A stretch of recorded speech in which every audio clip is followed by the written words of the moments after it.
रात को फ़ोन पे टेक्सटिंग हो रही है, सेक्सटिंग हो रही है, फ़ोन पे गंदी बातें हो रही हैं, उसके बाद बहुत कुछ और भी हो रहा है। ये वो कमज़ोर लम्हे होते हैं जो कमज़ोर लम्हे ना हमें दोबारा उकसाते हैं कि हाँ यार कोई बात नहीं है, let's do it, let's make it again, कोई बात नहीं, होती रहती हैं। फैसला लेना बहुत अच्छी बात है। ये तुमने ऑलरेडी इतना अच्छा स्टेप ले लिया है अपने पीस के लिए, क्योंकि पीस इज मोर इम्पोर्टेंट।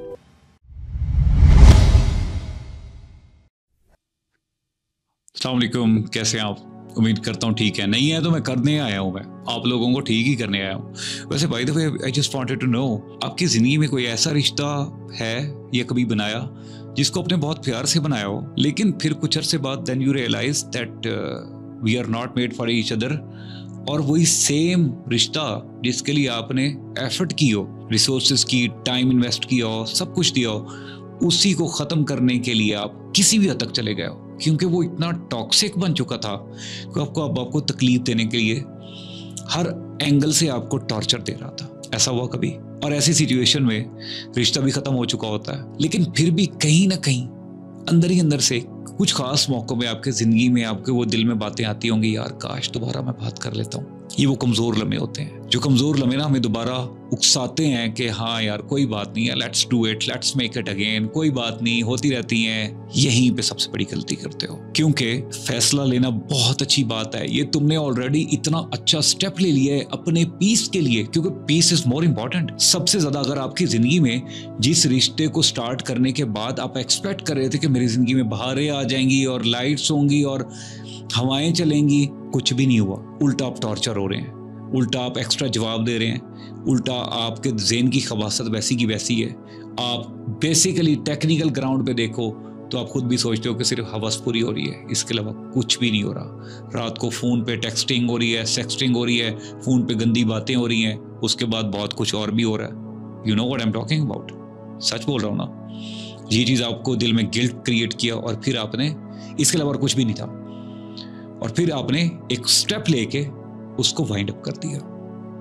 अब पॉइंट ये है, वो जो शैतान बैठा हुआ ना, शैतान हमारे अंदर, ये वाकई बहुत बड़ा ही शैतान है।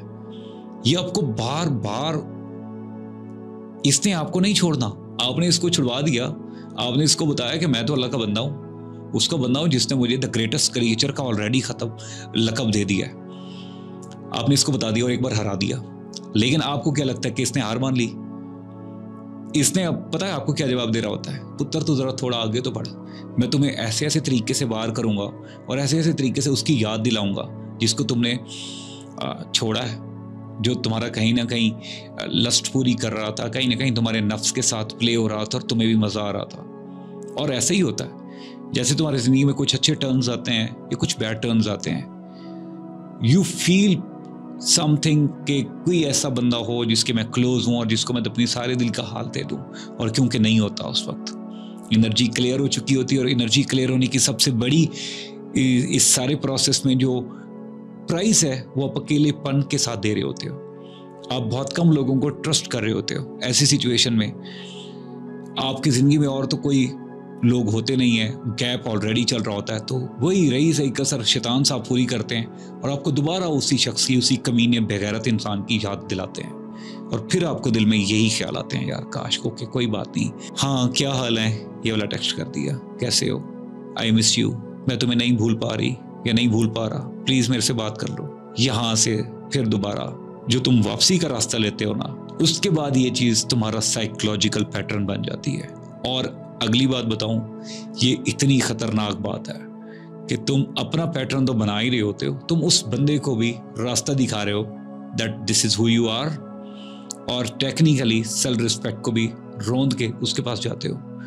इज्जत तो खत्म कर दी, वक्ती तौर पे थोड़ा सा मजा होगा, उसके बाद भी ना जब तुम वापस आ रहे होगे तुम्हारे दिल में यही बातें होंगी, यार मैं क्यों गया था, जाना बनता ही नहीं था, सिर्फ वक्ती तौर पे वो खबासत थी जो मुझे ले गई, लेकिन अंदर ही अंदर से तुम अपने आप को कोस रहे होगे, यार मुझे नहीं जाना चाहिए था। सिर्फ उस खास कमजोर लम्हे में अपने आप को रोक लेना, और अगर नहीं रुक रहे, वजू करके 2 नफल पढ़ना और मुसल्ले पे बैठ जाना और अल्लाह से दुआ करना। याद रखना, कमजोर लम्हे में जो सबसे ज्यादा करीब होता है ना, वो अल्लाह की जात होती है। और उस कमजोर लम्हे में अगर आपने अल्लाह के साथ बात करना स्टार्ट कर दी ना, खुदा की कसम वो आपके अंदर वो जज्बा डाल देगा कि आप उस शैतान के फैलाए हुए वसवसे को पूरे जोर से जवाब दे पाओगे। और आपको खुदा की कसम ये बात महसूस होगी कि मैंने नमाज पढ़ी है और मुझे अल्लाह ने वो पावर दी है, और ये पावर इतनी स्ट्रांग है कि वो जो वसवसा आ रहा था ना थोड़ी देर का कि मैंने उससे बात करनी है, वो खत्म हो गया, और ये चीज तुम्हें और मजीद स्ट्रांग कर देगी।